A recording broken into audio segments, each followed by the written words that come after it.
दोस्तों, सबसे पहले सब्सक्राइब करें, नोटिफिकेशन बेल दबाएं और सबसे पहले वाली ऑप्शन ऑल करें, जिससे हमारी आने वाली नई वीडियो की नोटिफिकेशन आपको फ़ौरन मिल जाएगी।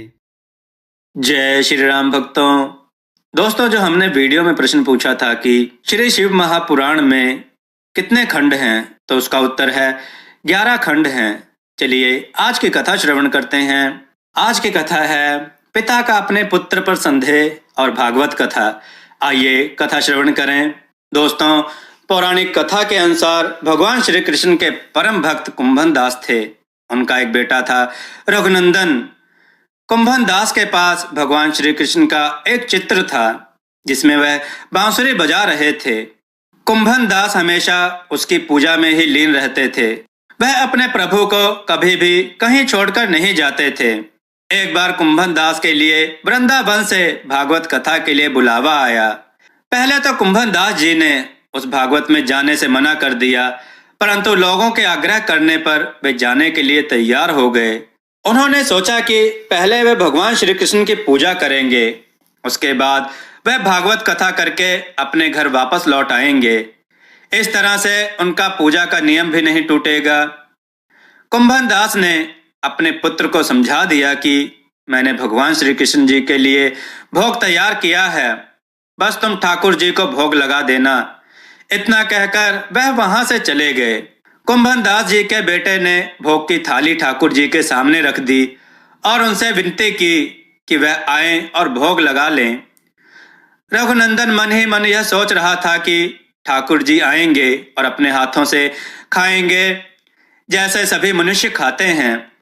कुंभन दास जी के बेटे ने कई बार भगवान श्री कृष्ण से आकर खाने के लिए कहा, लेकिन भोजन को उसी प्रकार से देखकर वह निराश हो गया और रोने लगा। उसने रोते रोते भगवान श्री कृष्ण से कहा कि भगवान, आप भोग लगाइए। उसकी पुकार सुनकर प्रभु से रहा ना गया और ठाकुर जी ने एक बालक का रूप रखा और भोजन करने के लिए बैठ गए, जिसके बाद रघुनंदन के चेहरे पर मुस्कुराहट आ गई। वृंदावन से भागवत करके जब कुंभन दास जी घर लौटे तो अपने बेटे से प्रसाद के बारे में पूछा।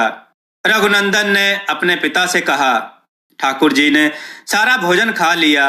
कुंभन दास जी ने सोचा कि अभी रघुनंदन नादान है, उसने सारा प्रसाद खा लिया होगा और डांट की वजह से झूठ बोल रहा है। अब रोज कुंभन दास भागवत के लिए जाते और शाम तक सारा प्रसाद खत्म हो जाता था। कुंभन दास को लगा कि अब उनका पुत्र कुछ ज्यादा ही झूठ बोलने लगा है, लेकिन उनका पुत्र ऐसा क्यों कर रहा है।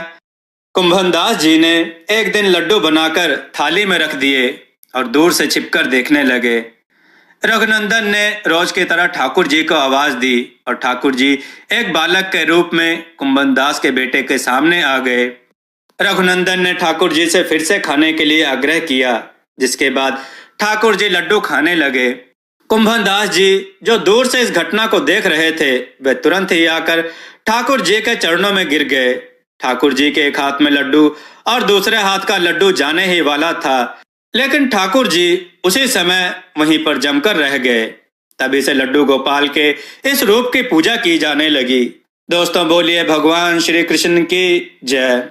दोस्तों, आपको यह कथा कैसी लगी अपने विचार और सुझाव कमेंट में जरूर दें। हमारी कथाओं को लाइक करें, हमारे चैनल को सब्सक्राइब करना ना भूलें। हमारी कथाओं को शेयर जरूर करें, जिससे लोगों को उत्तम ज्ञान प्राप्त हो। जय श्री राम भक्तों।